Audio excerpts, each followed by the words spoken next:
bienvenue à Pack de Potes Christmas Edition. Alors moi c'est TK, l'américain de notre groupe d'amis réunis par le rugby. Et nous sommes sur notre deuxième semaine de nos 12 Pods of Christmas. L'objectif est très simple, de mettre un peu de lumière sur des shows un petit peu comme les nôtres, des amis, des passionnés de certains sports qui font un podcast natif sportif. Donc voilà, 12 pods pour 12 invités. Allez les découvrir, toutes les informations sont dans les show notes. Donc j'espère que vous aimez bien, bonne écoute et restez jusqu'à la fin pour un petit chanson que j'ai dû changer un petit peu. Allez, bon, happy holidays everyone, bonne écoute.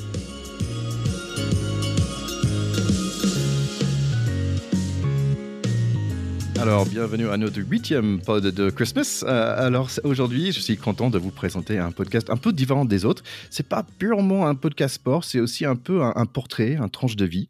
Et il y a aussi un quête de faire un marathon dedans. Tout ça dans un podcast qui s'appelle Red One. Et pour nous expliquer tout ça, voici Redouane Talla. Salut Redouane. Salut à toi, comment ça va? Ouais, très bien. Écoute, content de te revoir de nouveau parce que ça fait pas si longtemps. Tu étais invité sur mon podcast sur la perte de poids, un peu plus léger, pour parler des courses à pied. Et comme j'aime bien ce que tu fais, j'ai voulu te réinviter, mais cette fois-ci ici sur Pack de Potes. Est-ce que tu peux nous présenter rapidement ton podcast, s'il te plaît? Alors, le podcast Red One, c'est un podcast qui va idéalement centraliser différentes stories, différentes séries. Et en l'occurrence, dans le podcast Red One, il y a une série qui s'appelle Cours Red One Cours, et qui est une série où je raconte ma préparation au marathon de Paris en étant à la fois handicapé, je suis hémiplégique, donc c'est une semi-paralysie du côté droit, et aussi obèse, parce qu'au moment où je me suis lancé dans ce défi, je pesais 116 kilos. Donc du coup, double difficulté dans ce défi. Ça fait 2 ans que je fais le podcast Cours Edouane Cours. Ça fait 2 ans que je raconte toutes mes petites blessures, douleurs, doutes, mais aussi mes réussites, mes progressions, etc. Et voilà, on a réussi à créer une vraie petite communauté autour de ce podcast et c'est hyper cool. Et j'espère qu'un jour, à la base, je devais courir le marathon de Paris 2021 et j'espère qu'un jour, je pourrais le courir. Peut-être pas marathon de Paris 2022, mais très prochainement. Bah écoute, 116 kilos, c'est fait un bon pilier, donc c'est bien, on est tous les deux dans le même cas.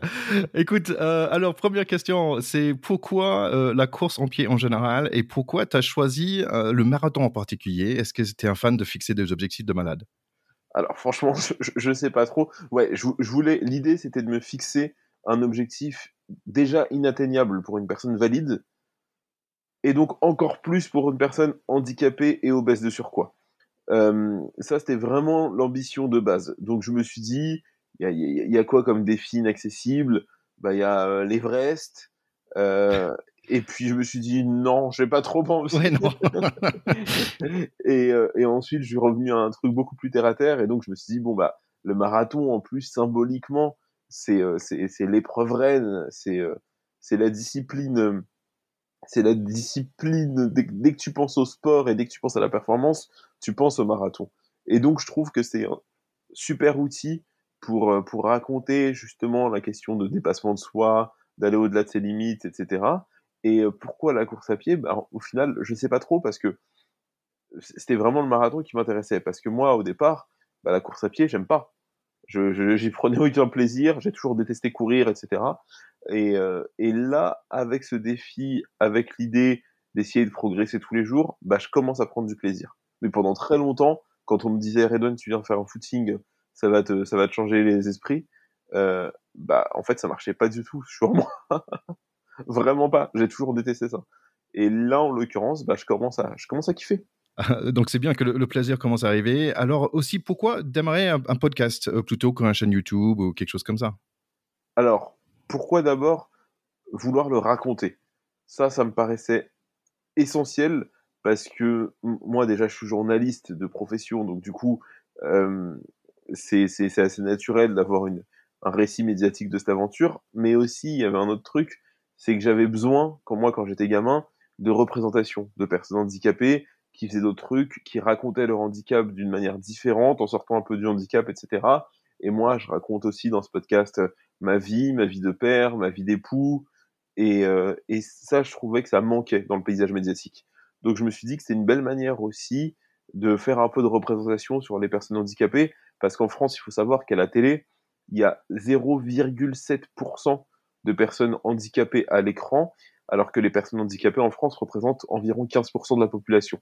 Ah ouais. Donc il y a un différentiel de dingue entre le niveau de représentation du handicap en France et le niveau réel de son existence dans le pays. Donc ça, pour le coup, ça me tenait vachement à cœur. Et pourquoi en faire un podcast plutôt qu'une chaîne YouTube? Très simplement parce que vu que c'est un docu-réalité et que j'ai fait le choix d'embarquer les auditeurs partout avec moi, quand je cours à 5 heures du mat, quand je vais m'entraîner à la salle du sport à 6 heures, quand je parle avec mon fils ou avec ma femme, et ben, il fallait quelque chose de très flexible. Et en l'occurrence, la chaîne YouTube, c'est une installation, il faut poser la caméra, idéalement, il faut avoir un cadreur, c'est pas toujours facile, etc.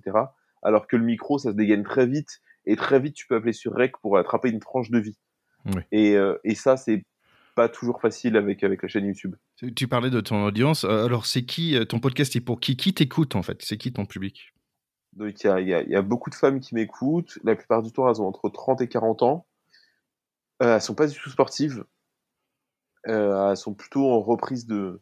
La plupart du temps, c'est des parcours de vie qui n'ont rien à voir avec le mien. La plupart du temps, elles ont eu plusieurs enfants.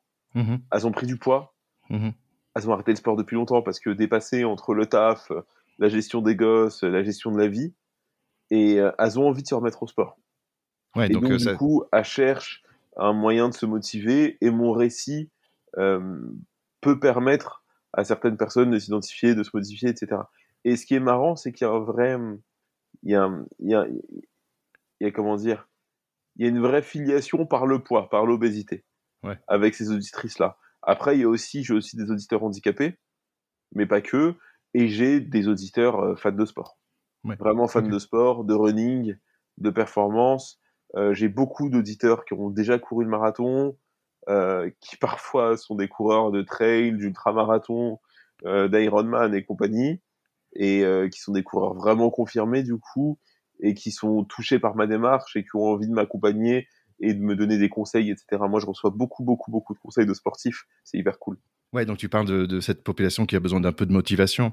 Là, tu disais, ben, en fait, c'était important pour toi d'être présent, parler de handicap aussi dans le média. Mais en plus de ça, qu'est-ce que ça t'apporte, toi, d'avoir un podcast, de faire ton podcast à toi? Bah, ça me permet de verbaliser sur ce que je suis en train de faire. Donc ça me permet de mettre des mots sur ce que je suis en train de faire. Et ça, je pense que c'est essentiel. Parce que sinon, je ferais juste ma préparation et j'aurais pas à réfléchir sur la portée de ce que je fais, de ce que j'essaye de faire, du dépassement, etc. Et puis surtout, ça me permet de réfléchir à mon corps, à mon handicap. Et moi, le handicap, ça a longtemps été un souci. J'avais du mal à assumer cette part de mon identité. J'avais du mal à me dire handicapé, j'essayais de le cacher, etc. Et là, le fait de me préparer physiquement, donc du coup de me confronter au quotidien à cet handicap, et ben quand j'en parle, quand je mets des mots dessus, bah ça me fait ma propre introspection, et donc c'est un exercice psy formidable. Moi d'ailleurs, j'encourage tous ceux, même les valides, hein, qui sont dans une démarche sportive, ou en tout cas dans une démarche de changement de vie, à soit écrire ou soit s'enregistrer pour pouvoir mettre des mots sur ce qu'ils sont en train de faire. Et il y a aussi un autre avantage à ça, c'est que du coup, ça nous permet, quand on réécoute a posteriori, de se rendre compte du chemin parcouru. Et ça, c'est jamais évident de s'en rendre compte. Quand t'es sportif, t'es le nez dans le guidon. Mais je crois que j'en parlais avec toi la dernière fois. Oui, ouais, ouais. Ouais, c'est Et intéressant. là, en l'occurrence, c'est vraiment ça. Ouais, c'est super intéressant parce que je vis la même chose avec un peu plus léger. Maintenant, ça fait près de 2 ans et là, on prépare un retour sur tout ça. Et en fait, il faut mettre des mots sur ce que je suis en train de vivre et c'est assez intéressant. Et même, je vis ça avec Pacte Pot parce que quand je regarde un match de l'équipe de France, par exemple, c'est un Ouais. vrai plaisir de regarder et prendre mes notes pour être capable d'expliquer plus tard. Et en fait, ça ancre quelque part, ça double le plaisir de regarder un match pour moi aujourd'hui, de se faire le petit rubrique après. Je trouve ça vraiment un grand plaisir pour moi. Mais bien sûr, parce que tu as un exercice d'analyse. Et moi, j'avais envie de te poser une question. Est-ce que tu réécoutes des anciens épisodes ou jamais? Oui, assez souvent en fait. Dans le temps de edit, tu écoutes tellement, toi tu sais, mais tu écoutes tellement de fois qu'en fait t'es pas vraiment dans une écoute un peu tranquille. Et donc j'aime bien réécouter. Et après maintenant, surtout pour Pack de Pod par exemple, on a Destination qui va venir. En fait, donc c'est un vrai plaisir de revenir en arrière il y a 1 an pour écouter des entiers de matchs de l'équipe de France pour me remettre un peu dans le bain. Et en fait, c'est comme le principe de Pack de Pod aussi, c'est juste passer un bon moment avec mes amis en parlant de rugby. J'ai toujours la banane. Donc ça, c'est toujours un grand plaisir. Et est-ce que tu te plantes quand tu réécoutes à posteriori, tu te dis « Ah mais merde, j'ai dit n'importe quoi sur ce joueur ». Non, c'est surtout des mauvaises prononciations des noms et les fautes de français pour moi. Écoute, comme cadeau, quel est le cadeau, on va dire, quel est l'épisode de ton podcast que tu vas recommander à notre public, à nous, à nos chers écouteurs de Pack de Pot? Il y en a 2. Ouais. Il y a l'épisode que j'ai appelé Renaissance, où c'est un épisode où je parle à mon fils au moment de sa naissance. Il est né il y a 1 an. Et je lui parle et je lui raconte ma vie. Et j'essaye de lui donner quelques petites leçons. J'aimerais qu'il l'écoute dans quelques années parce que là, il comprend pas. Et surtout, ça m'a permis aussi de vraiment pouvoir faire rentrer l'auditeur dans une certaine intimité. Je leur avais jamais parlé de mon handicap, de mon corps et de mon vécu de cette façon. Mmh. Et je trouve que Renaissance, c'est peut-être l'épisode qui me ressemble le plus. Et c'est une bonne manière d'appréhender le podcast et de se faire une idée sur ce podcast. Et en plus, Renaissance, c'est l'épisode où j'ai reçu le plus de commentaires, et notamment le plus de messages de personnes handicapées qui disent « Mais putain, ça m'a tellement parlé, je me suis tellement reconnu ». Et je pense que c'est une belle photographie du handicap. Il y a ça. Et il y a un épisode dont j'aimerais te parler aujourd'hui, mais que tu n'as toujours pas écouté parce qu'au moment où on enregistre cette séquence, il n'est pas encore en ligne. C'est Cour et Donne Court. Est-elle une série de merde? Et donc, T'es dur avec toi-même, là. Mais non, c'est génial, tu vas voir. J'ai adoré cet épisode. Donc, je parle avec une personne handicapée de la série Cour et Donne Court, et on se demande si cette série et si toutes les démarches de dépassement de soi, etc., dans le handicap, font du bien à la représentation des personnes handicapées en France ou non. Et je trouve que c'est intéressant parce que pendant longtemps, on a parlé du handicap dans les médias, soit en plaignant les personnes handicapées, en disant « Oh, le pauvre, il souffre, etc. », soit en essayant de raconter des défis surhumains, tu vois. Il y a Philippe Croison, il a pas de bras, pas de jambes, et il fait des trucs de ouf dans la mer. Il y a les Jeux paralympiques où c'est toujours des surhommes qui sont incroyables. Et il y a tous ces récits-là, et moi je m'inscris dans ce genre de récit aujourd'hui, toute proportion gardée, parce qu'en réalité c'est pas incroyable ce que je fais, mais je m'inscris dans ce récit de la performance et du dépassement du handicap par le sport. Et en réalité, la meilleure manière d'accepter mon handicap et d'accepter mon corps, ce serait juste de raconter que je vis normalement et que j'ai pas besoin de faire plus qu'invalide pour me sentir bien. Et donc, du coup, j'essaye de déconstruire ma démarche et j'essaie de me poser des questions sur cette démarche qui me fait du bien. Cour et Donne Court, ça me fait du bien au quotidien. Ça m'aide à m'accepter, etc.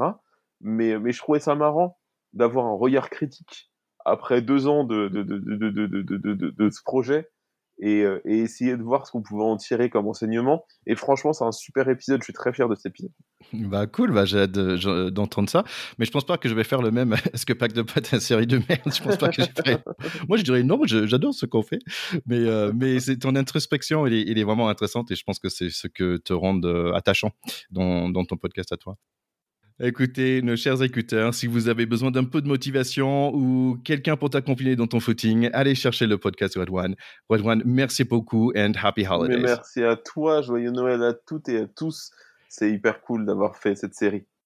Écoute, est-ce que tu es prêt pour chanter la petite chanson? Ouais, je suis prêt. Alors, pour le coup, je pense que je vais chanter très faux parce que je la connais pas. Oh, bah, mais c'est normal. Allez, on y va.